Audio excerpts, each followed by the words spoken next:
The world is still. For a moment, everything is suspended in time. You're standing in the heart of a bustling city, the pulse of life carrying on as it always has. But in the distance you hear a sound, a rumbling, a wave of terror moving towards you.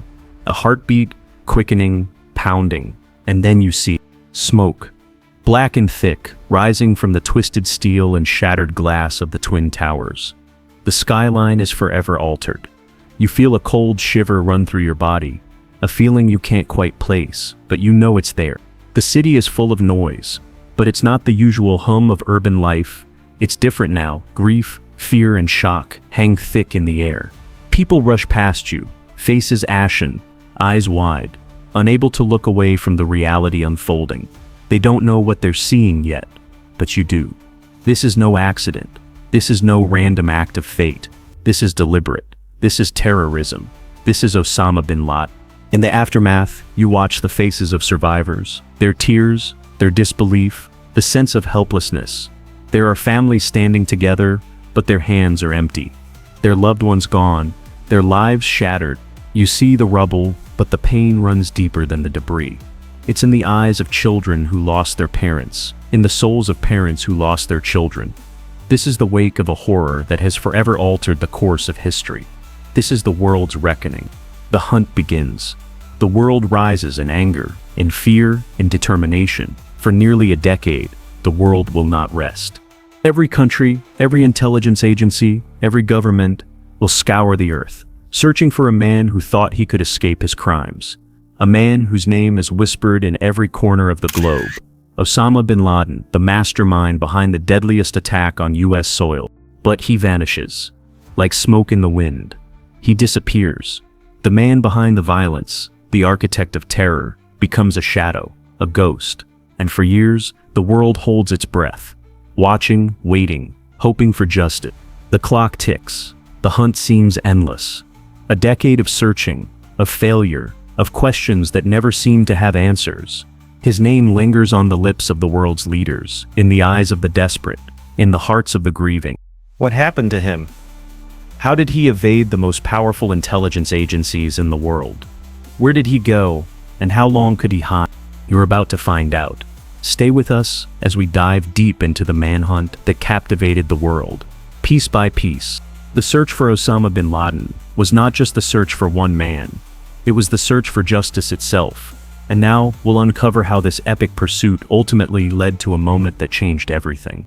If you're feeling the weight of history and the chilling tension of this hunt, make sure you're with us every step of the way. Like and subscribe to Crime Frame and share your thoughts below. Why haven't you subscribed yet? Let us know in the comments. Osama bin Laden is a name synonymous with violence, fear, and destruction. His story begins not on the battlefields of the Middle East, but in the comfort of a wealthy Saudi family, where luxury and privilege marked his early years. But beneath that surface, a different world was forming, a world of extremism, radical ideologies, and the call to jihad. Bin Laden's transformation was gradual, fueled by his experiences in Afghanistan during the Soviet-Afghan War. The war and his involvement with the Mujahideen shifted his worldview. Once a wealthy heir, he became a radicalized figure, an ideological warrior for a cause much larger than himself. In Afghanistan, surrounded by war and religious fervor, bin Laden witnessed the power of violence used in the name of faith. The radicalization that began in these camps deepened with every conflict. He was no longer just another fighter, he was becoming a leader, determined to lead a global jihad.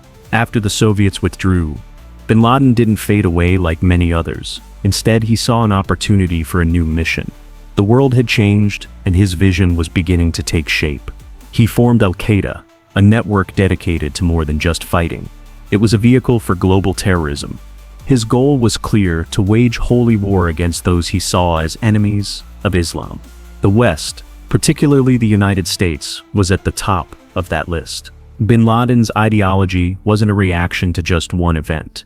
It grew from his experiences, beliefs, and deep-seated hatred for the West.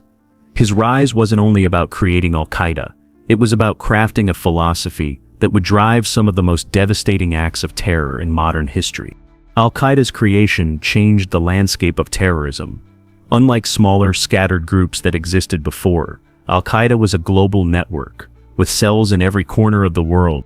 Bin Laden, once a soldier in the Afghan war, now expanded his war across the globe. Every strike, every attack, was part of his larger, terrifying vision. Then came the defining moment. On September 11, 2001, Al-Qaeda orchestrated an attack that would change history. The World Trade Center, symbols of American power, became the target of a coordinated assault. The planes crashed, and the world was left in shock. Thousands were killed, and Bin Laden, the architect, stood at the center of it all. His actions didn't just reshape America, they reshaped the world. The 9/11 attacks weren't just an assault on buildings. They attacked the very sense of security the world had. The United States, a superpower, was wounded deeply. The impact was immediate and far-reaching. In the aftermath, the global community was forced to confront al-Qaeda and the ideology behind it.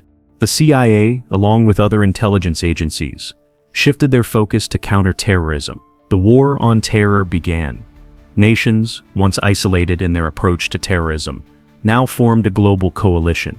Bin Laden's shadow loomed large. The US faced a new war on two fronts: military action and intelligence gathering. In this new age of warfare, the battle was no longer just about soldiers. It was about infiltrating networks, breaking codes, and finding the elusive man who had managed to evade capture for so long. Bin Laden's legacy is terrifying in its scope. His network wasn't just about one moment in time. It created a system of terror capable of striking anywhere, at any time. As the years passed, the hunt for him grew more urgent, and his name became synonymous with the world's most elusive enemy. The world had been forever changed. The dust from the collapse of the Twin Towers still lingered in New York City, but the silence that followed was anything but peaceful. Grief and mourning filled the air, but alongside it came a relentless pursuit for justice. The United States, reeling from the attacks, began an unprecedented manhunt, and at the center of it all stood one man, Osama bin Laden. The CIA, alongside the US military, began to mobilize with unwavering determination. Afghanistan, where bin Laden had sought refuge, was the epicenter.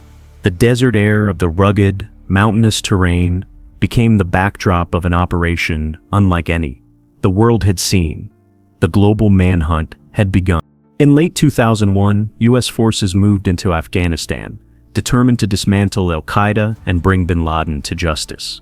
Bombs rained down, targeting key strongholds, while raids and searches began with precision. The goal was clear: capture or kill the mastermind behind the attacks.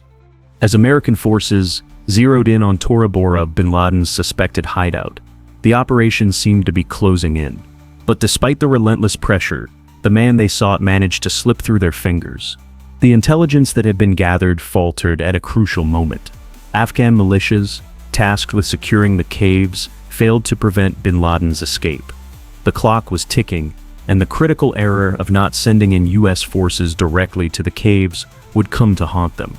The desert winds howled over the barren landscape as American soldiers made their way through the bombed-out remnants of the caves. Their frustration was palpable, their disbelief impossible to hide. They had been so close, they had tracked bin Laden to the edge of capture, only to watch him vanish into the labyrinth of tunnels and caves that seemed to stretch endlessly beneath the mountains. This failure marked a pivotal turning point in the global hunt for bin Laden. The opportunity had slipped away, leaving behind only the bitter taste of near success. For those involved, the failure at Tora Bora was a wound that would never fully heal. Bin Laden, now a global symbol of defiance, was once again a ghost, slipping further from their grasp, blending into the unforgiving terrain of Afghanistan. The CIA, already reeling from the events of 9/11, now found itself at the heart of a global manhunt. The failure to capture bin Laden at Tora Bora was a stark reminder of the challenges ahead. The CIA had already begun reorganizing and ramping up its counterterrorism efforts, but now their focus was clear: finding and capturing bin Laden would be the agency's top priority. In the wake of Tora Bora, key CIA figures, such as Michael Shore, who led the CIA's bin Laden unit, and John O'Brennan, an influential figure in U.S. counterterrorism, began to assemble a specialized team. Their mission was simple: track down the man who had orchestrated the deadliest attack in modern history. The task was daunting, but the resolve of the CIA and its operatives was unwavering. Inside a quiet, tense conference room, maps of the Middle East were spread across a table covered with intelligence reports. The weight of the decisions in that room was palpable. Each move would either bring them closer to capturing bin Laden or push them further away from justice. The pressure was immense. Every clue was precious, every lead a potential breakthrough, but also a possible dead end. Bin Laden's capture wouldn't be easy. Everyone in that room knew it was a monumental task, but they were also aware that this would be the most challenging intelligence operation ever undertaken. The years ahead would be marked by setbacks, misdirection, and deception, and yet, with every failure, their commitment only grew stronger. As the years passed, the CIA's resolve remained firm. The pursuit of bin Laden became a defining operation of the post-9/11 world. It was no longer just about finding one man.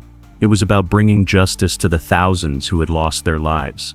It would take more than intelligence and military strength. It would take patience, perseverance, and the determination to never stop searching. This mission, the most elusive manhunt in history, had only just begun. If you're on the edge of your seat, you won't want to miss what happens next. The hunt only grows more intense. Hit the notification bell to stay up to date as the search for Osama bin Laden takes an even darker turn. Let us know in the comments, what do you think of the failed attempt at Tora Bora? The map stretches across the screen, marking key locations that form the vast network al-Qaeda built over the years. Each red dot represents a lead, a trail, a connection, each one an opportunity to track down the elusive mastermind. Yet, despite the effort, the dots appear scattered, and the map seems endless. Osama bin Laden, the target, is everywhere, and yet remains nowhere at all. The camera pans over the faces of CIA operatives. Their eyes scan satellite images, intercepted communications, and intelligence reports from every corner of the globe. Their desks are cluttered with papers, a web of information that keeps shifting, a jigsaw puzzle they cannot solve. The room hums with the quiet urgency of their work. The faces show frustration, determination, and the hope that this time, this clue will lead them closer to the man who has caused so much devastation. The hunt for Osama bin Laden was never just a mission. It became a defining struggle in the fight against terrorism. After the fall of the Twin Towers, the CIA was given a clear directive: find and capture bin Laden. But as the years passed, the leads grew cold, and every breakthrough seemed to turn into another dead end. Bin Laden's trail was elusive, disappearing at every turn, like smoke. The frustration grew with each passing year. The CIA, stretched thin, faced a vast and complex world. Corrupt governments, fractured alliances, and rogue elements created obstacles that slowed every operation. The failure to capture bin Laden haunted the operatives, each passing moment adding to the weight of the hunt. Despite the setbacks, the CIA refused to abandon the pursuit. They understood that each piece of intelligence, no matter how small, could bring them closer to their target.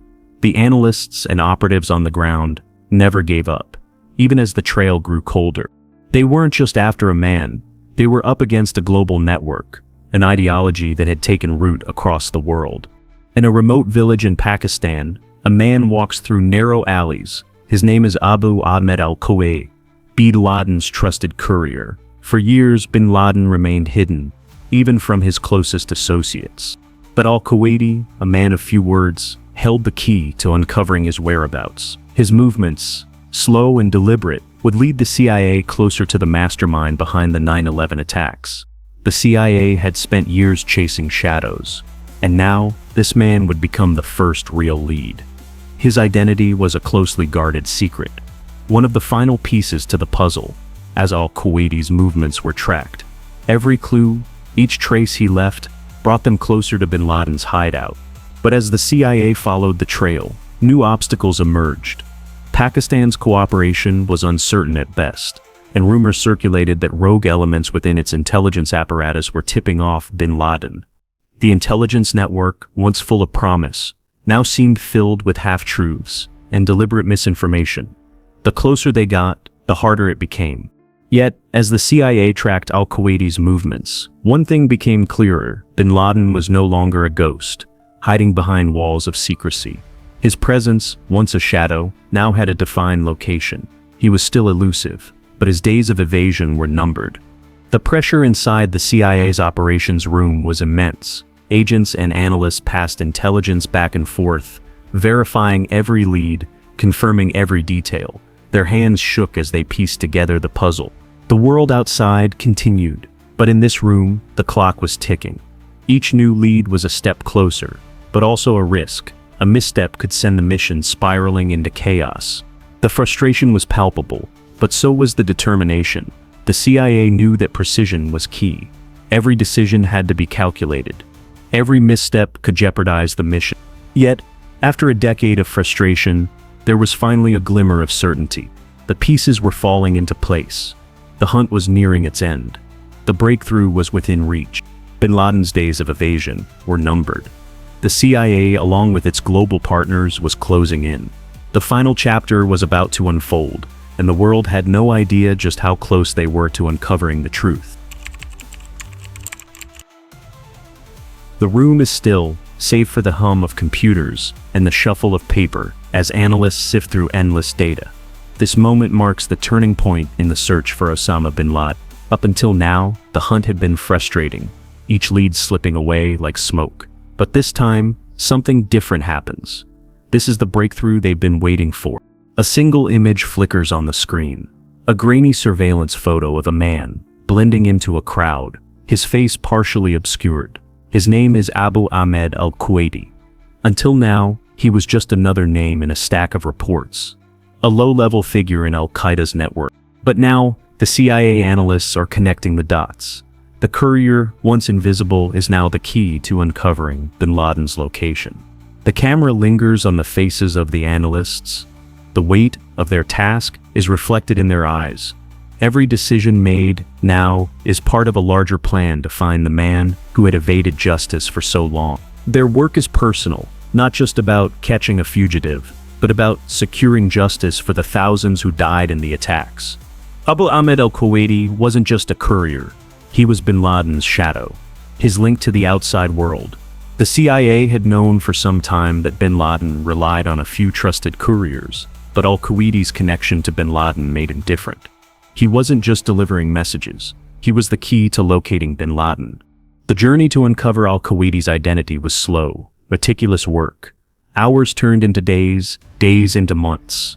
The CIA tracked down every shred of information about him. Every time they thought they had a lead, it vanished. But they pressed on, piecing together a fragmented network of contacts and communications. Human intelligence was their most powerful tool. The scene shifts to intercepted phone calls, coded messages, and satellite images. The operatives work tirelessly, connecting the dots. Slowly, the picture begins to form. Al-Qaeda's identity starts to moe. His movements, once a blur, begin to take shape. A map of Pakistan appears. Dots are placed on the map, marking locations where al-Qaeda had been. The dots begin to converge. The compound in Abbottabad begins to take shape. Bin Laden, once a figure lost in the vast world, is now tied to a specific location. The breakthrough, when it comes, isn't just a discovery, it's a revelation. The CIA's analysts now have a clear path. Al-Qaeda's contacts, his movements, all the pieces fall into place. The connection to Abbottabad is undeniable. This is where Osama bin Laden is hiding. This wasn't luck. It was years of intelligence, painstakingly gathered, meticulously pieced together. The CIA wasn't just connecting dots. They were orchestrating a symphony of intelligence.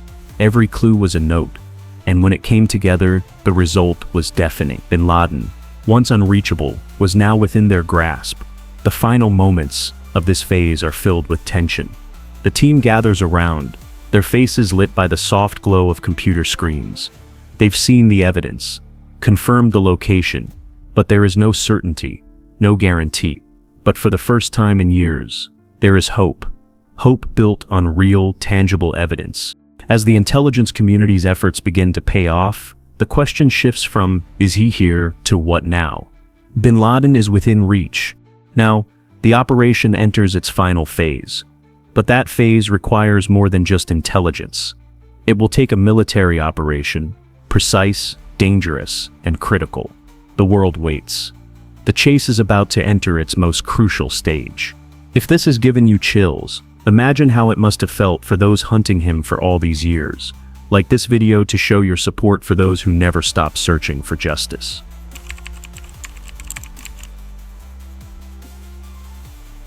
The compound stands in stark contrast to its surroundings, isolated, unremarkable in appearance, yet imposing in its construction.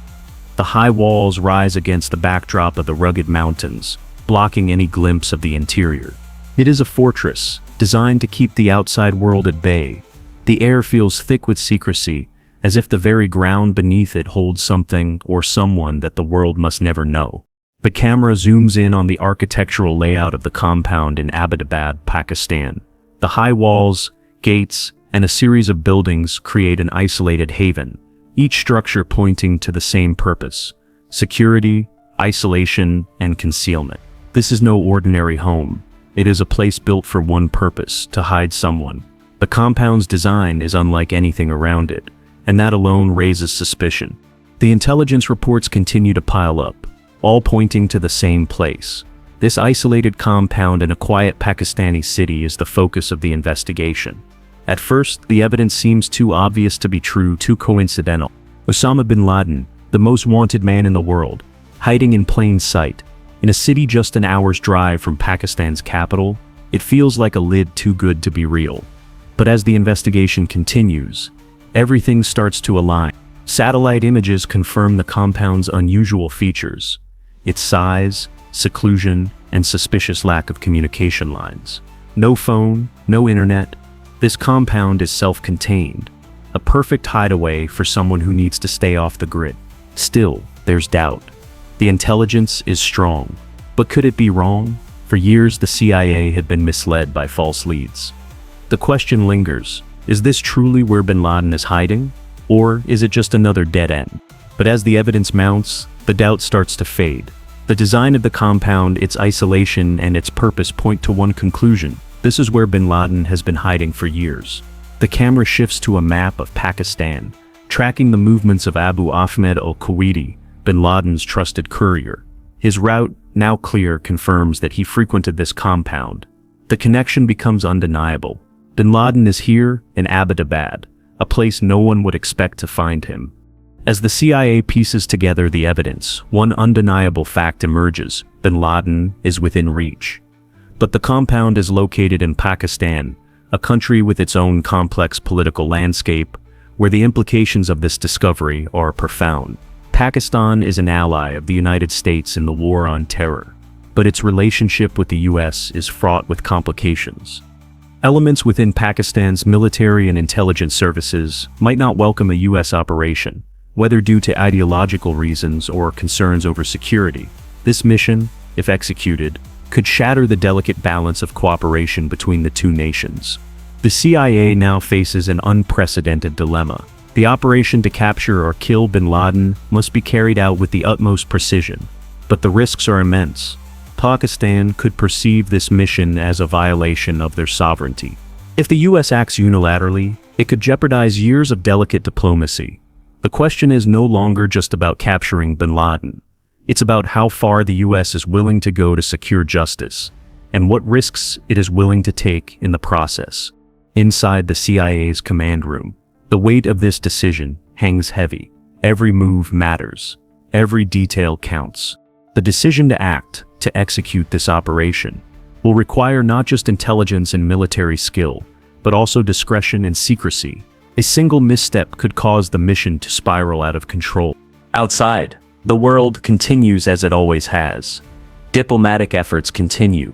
The global war on terror continues. But in this room, the decision is being made. The operation is about to move into its next phase. As the CIA prepares for the final stage, the tension builds. Every action must be deliberate. The operation to capture or kill Osama bin Laden, the man who had evaded justice for so long, is about to unfold. But first, the risks must be assessed.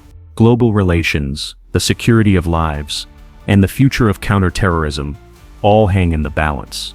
The hunt for bin Laden is entering its most critical and dangerous stage. Share this video to spread the word about the relentless pursuit of justice that shaped the world's security. The SEALs stand ready, faces resolute, eyes sharp with focus. They are the world's most elite fighting force. Their training and skills honed for moments like this. Years of preparation have led to this singular mission: the assault on Osama bin Laden's compound. The camera cuts to intense training exercises. SEAL Team 6 moves with precision. Their movements are deliberate and rehearsed, simulating the conditions they will face. Every scenario is played out, from navigating tight spaces to executing rapid night raids. Their equipment is checked and rechecked. Specialized weapons, night vision goggles, communications gear. Every piece of equipment is designed for a single purpose: to infiltrate the compound swiftly, silently, and without detection. The operation is meticulously planned. The CIA's intelligence has painted a detailed picture of the compound's layout, its inhabitants, and its defenses. The SEALs know they will face high walls, reinforced doors, and tight security. The stakes are high, speed and precision are paramount.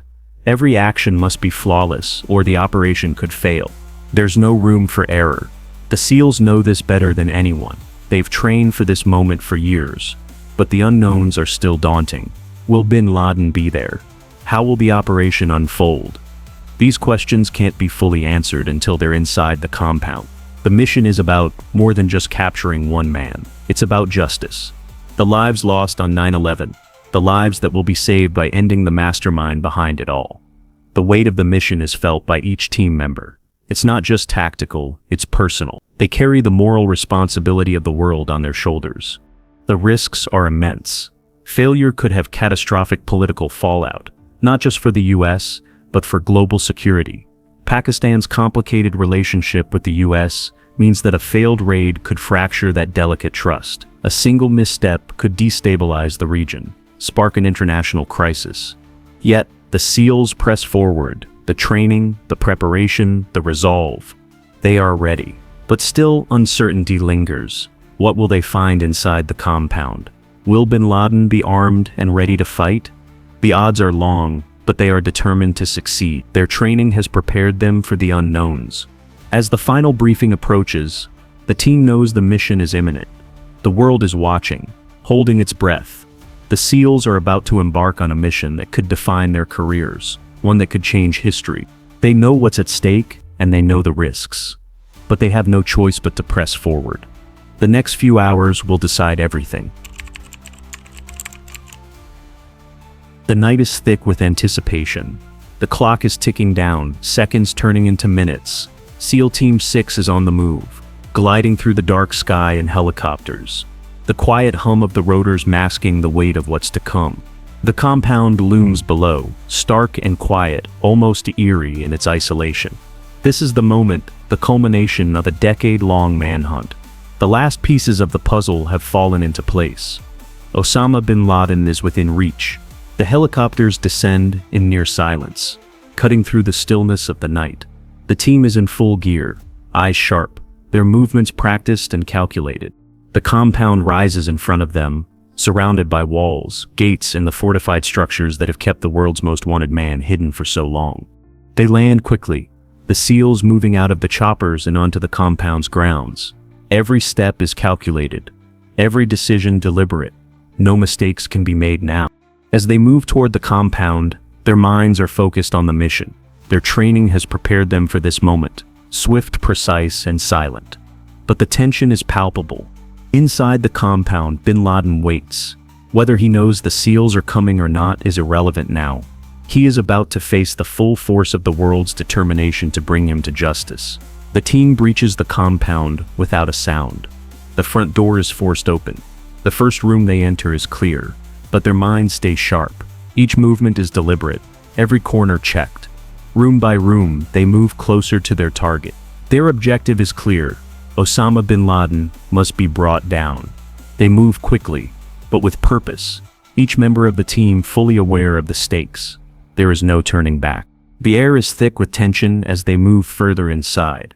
Every doorway is a potential threat. The silence is deafening, broken only by the occasional crackle of communication over the earpieces. The team is composed, methodical. They've rehearsed this moment 1,000 times, but nothing can prepare them for the reality of what they are about to face. Every step brings them closer to their target, the man responsible for the deaths of thousands, the man who had spent a decade evading justice. The camera cuts to the narrow hallways of the compound, the SEALs clear rooms, checking each one with military precision. The camera shifts to their faces, focused, calm, but the gravity of the mission weighs heavily in their eyes. They know what they're here to do, and they know the world is watching. But the mission is more than just the mission now. It's personal. For every person who died on 9/11, for every family torn apart by bin Laden's actions, this raid is about justice. This is the moment the world has been waiting for. As they make their way up the stairs, the tension rises. The compound is eerily quiet. There are no sounds of gunfire, no screams, nothing to signal that bin Laden is even aware of the danger closing in on him. The SEALs reach the top of the stairs. The final door stands before them. They break it open. The room is dimly lit. And there, standing in front of them, is the man who has haunted the world for nearly a decade. Osama bin Laden. Bin Laden stands at the far end of the room. His face is calm, almost resigned, as if he knew this day was coming. He doesn't resist. He doesn't fight. The confrontation is over before it begins. Bin Laden, the man who masterminded the most devastating attack in modern history, is now a prisoner of history. There is no heroism in his death, only the quiet end of a reign of terror that spanned years and cost thousands of lives. As the SEALs close in, they're not just confronting a man, they're confronting the weight of an entire era of fear, of hatred, of loss. In that final moment, the world holds its breath. The shot is fired. The world's most wanted man, the mastermind of the 9/11 attacks, is dead. The mission is complete. The camera lingers on the body, the quiet aftermath of the raid. The SEALs stand, their faces unreadable, their mission accomplished. The team moves quickly now, securing the compound, making sure there are no further surprises. The operation is far from over, but the hardest part is done. Bin Laden is no longer a threat. The world is one step closer to healing. Osama bin Laden's death is not just the end of a man, it is the symbolic closing of a chapter in history. The world's most wanted man, once a figure of fear, is gone. The repercussions of this moment will echo around the globe. For some, this is justice. For others, it is a painful reminder of the destruction that terror can cause. But for those who lost so much, this is the end of a long and harrowing journey. Justice, finally, has been served. The final shot lingers on the SEALs as they leave the compound. The hum of the helicopters rising once more as they lift into the night sky. The mission is over, but the weight of what they've done and what it means for the world is only beginning to sink in. The news spreads like wildfire across the world. The raid is over. Osama bin Laden is dead. The operation that had captured the world's attention for nearly a decade is complete. But the world's response is not a simple one. The streets of Washington, D.C. are filled with jubilation. Crowds gather, waving American flags, chanting USA in unison. There is a sense of relief, a long-awaited moment of closure. For many, this is the end of a chapter, the final act in a dark saga that began with the destruction of the World Trade Center. The moment feels like vindication, the world now free from the shadow of a man who had caused so much pain. The camera cuts to footage of people celebrating in the streets of the U.S., the faces of the crowd lit by the glow of television screens, broadcasting the news. Cheers echo through the night as strangers embrace, their smiles wide, their joy palpable. This is a moment of triumph for many, a feeling of victory after years of grief, fear, and war. But as the celebrations continue in the U.S., the global reaction is far more nuanced. In the Middle East, some see bin Laden's death as the closure of a chapter, while others view it as an example of the West's dominance over the Muslim world. The political ramifications ripple across nations, as leaders weigh in, some offering praise for the U.S. operation, while others question the morality of the mission. Was it right for the U.S. to strike unilaterally in Pakistan, a nation with which it shares a complex relationship? the question lingers in the air, raising issues of sovereignty, justice, and the ethics of targeted killings. Bin Laden's death is a significant blow to al-Qaeda, but it is not the end of terrorism. The organization he founded is still active, its ideology still alive. The death of its leader does not immediately dismantle the network or erase the threat. The global fight against terrorism has only evolved, adapting to new methods, new faces, and new threats. While bin Laden may have been the symbol of global jihad, his death is merely a chapter in a longer struggle. The fight against al-Qaeda and its affiliates continues, and new challenges arise as terrorism mutates and adapts to changing geopolitical realities. In Pakistan, the raid stirs political tensions. The country's government, already wary of the US presence in the region, now faces a crisis of trust. How could bin Laden have hidden in plain sight for so long, in a city so close to the capital? Questions arise about complicity. Were elements of Pakistan's government or military aware of bin Laden's presence? The fallout strains the already fragile relationship between the US and Pakistan, as the two nations try to balance their cooperation in the fight against terrorism with the deep-seated issues of sovereignty and trust. The camera cuts to images of political leaders around the world responding to bin Laden's death. Some offer words of praise for the US, while others express their concern over the legality of the operation. There are scenes of somber reflection, of leaders acknowledging that the death of one man does not erase the root causes of global terrorism. The camera lingers on the face of an anonymous Pakistani official, caught in a moment of uncertainty, knowing that the ramifications of bin Laden's death will reverberate for years to come. The death of Osama bin Laden is undoubtedly a victory for the US, but it also highlights the complex geopolitical landscape in which the fight against terrorism takes place. The mission to capture or kill him was a victory of intelligence, precision, and determination. But the world is still left with questions. Questions about the future, about the enduring threat of terrorism, and about how to secure a lasting peace. The operation in Abbottabad may have ended one chapter, but the book on global terrorism is far from closed.